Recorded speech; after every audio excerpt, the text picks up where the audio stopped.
I've had discussion classes before, but nothing like this class. I would say that's my first class where we come in and we are putting desks in a circle, literally, and we're going to talk this class period about what we read. I haven't really had a discussion class where we've had that opportunity to really get to hear everyone's opinions and kind of critique each other's opinions, but also really listen to each other. When the class first started, I think there was mostly surface questions, and I think that that's probably because that's what you're exposed to 95% of the time. He knew we wouldn't want to open up very soon because we're all strangers coming together for the first time. He went from getting us just to start talking into stuff that was completely in-depth, stuff that you don't even talk about. Some of your best friends don't even know how you would answer that questions. After reading all the articles, we were all stressed out every week and we were just overwhelmed. At the beginning of the course, the very first paper that he ever had us read was the hardest paper, and we all hated it and were so intimidated, and I almost wanted to cry after reading this first article. Over time it became more open and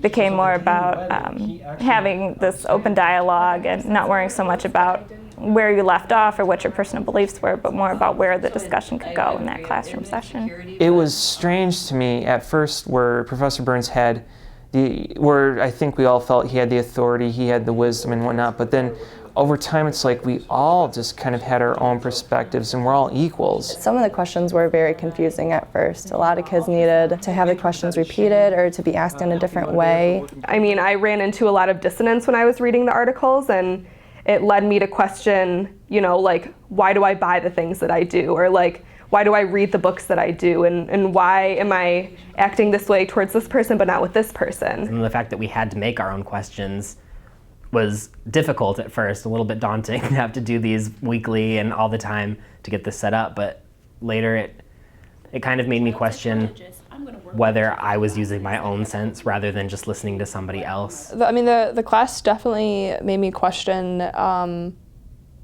guess really my existence.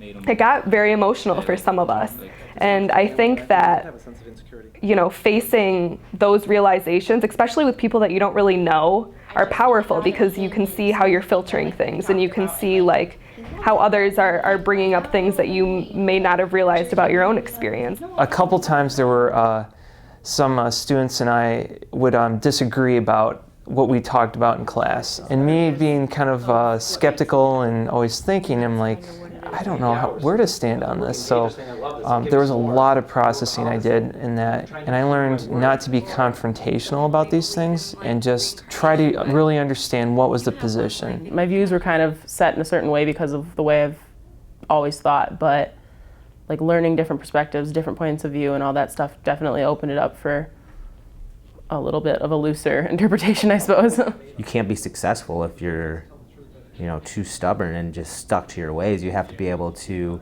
work with people and realize that there's other worldviews out there and perspectives out there. And this class definitely shed some light on that. It's also important to take a step back and reflect on what has been said.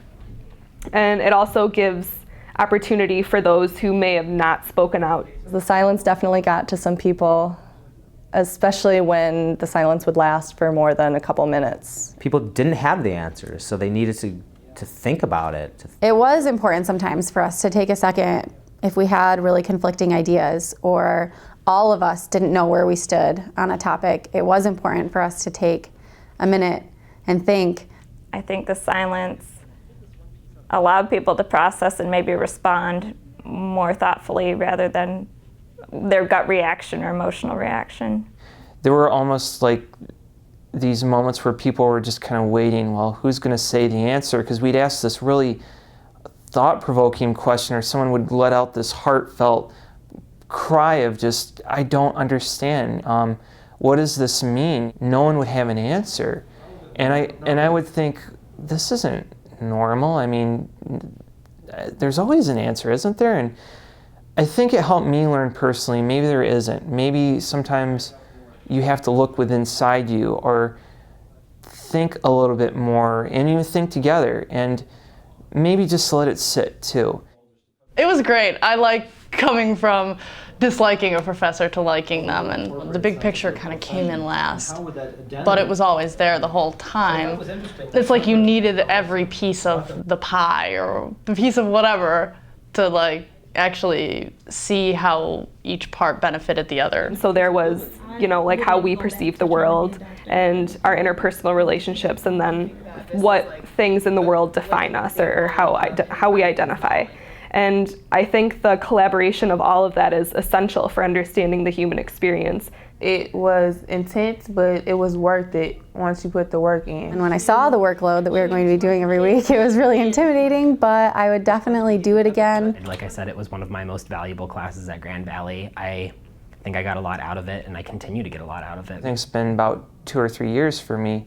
I've realized this class has just been very influential in how I process my life and whatnot. And I think it's such a great model for learning. It was tied to a family circumstance too, so